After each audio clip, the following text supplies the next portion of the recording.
زۆر ئافرەتێ لە بازار و لەینەکانە یعنی دەمجولاننی و جاجک جاوینی ئەوەیشەکە لە صفەتی ئەوە.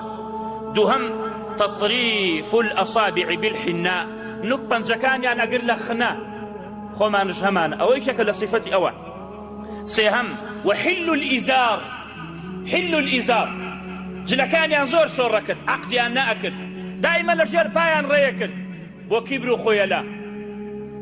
فجلی مسلمان نابێت لە قاپەڕەقەی بچێتە خوارەوە، لە ژێر پای بێت. ئیمامی عومەر ڕەزای خوای لێ بێ کاتێ لێدرا لە کاتی سەرمەرگا بوو گەنجێک هات وەسفیە کرد، فەرمووی یا عومەر تۆ حکمت کرد عەدالەت بووی، تۆ پێغەمبەر صلی الله عليه وسلم شاهێتی بۆت دا، تۆ جەنەتیت، تۆ ئاوهای.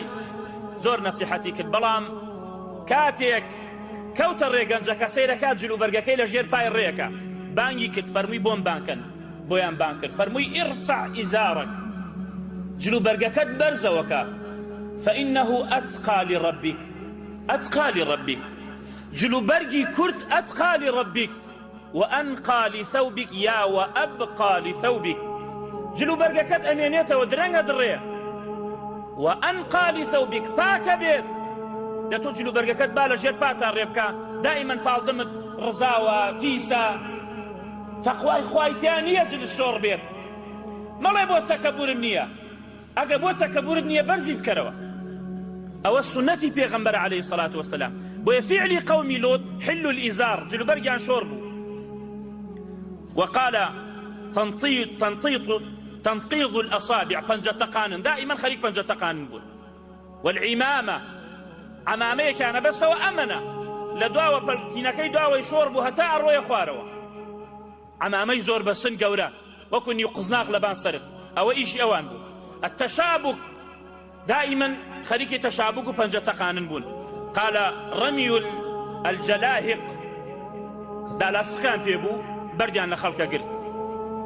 والصفير فيك اليدان، كوتربازي فيك اليدان، أو صفتي أوانا. والحذف بلمتكا، برد وشانن بلمتكا وشانن، أو همي صفتي أوانا. يتضارطون في مجالسهم، برجيني قائم بيننا ويك أوهم الزلامة دانشتن بايان ليابو بدنك همانا خولمانش همانا، يعني هني اختيار أو نكم حياة لنا ومجلسة يعني بباري عليك بارم داريت شنجا قرأت يعني بالا خوي هنيته بدنه، أو إيشي أوان بو وإيشي كاتا إيشي أو فاحشانا كد ببرساو يكتريه أويانا كد. ويلعبون بالنرد والشطرنج، عبد الله كري عباس بي يلعبون بالنرد والشطرنج. شطرنج أو يكايكي أو النرد كوا خريكي طاولي كردنه أوانا، أو هم إيشي أوانا كحرام شر شرعي خومان. ويتناقرون بالديكة، كرشيري أنا بردوان دوان أيان داب الشروة. قال ويتناطحون بالكباش، بلانيان أداء الشر وبوي شر خوش بكن. وتشبه الرجال بلباس النساء والعكس، پیاو جلوبرگی آفرت یک دبری، آفرت جلوبرگی پیاو یک دبری. لعن الله المتشبهين من الرجال بالنساء، پیغمبر علیه الصلاة والسلام فلعنت اخوان لو پیاو بید کجلوبرگی آفرت کاتبری، ولو آفرت بید کجلوبرگی پیاو کاتبری.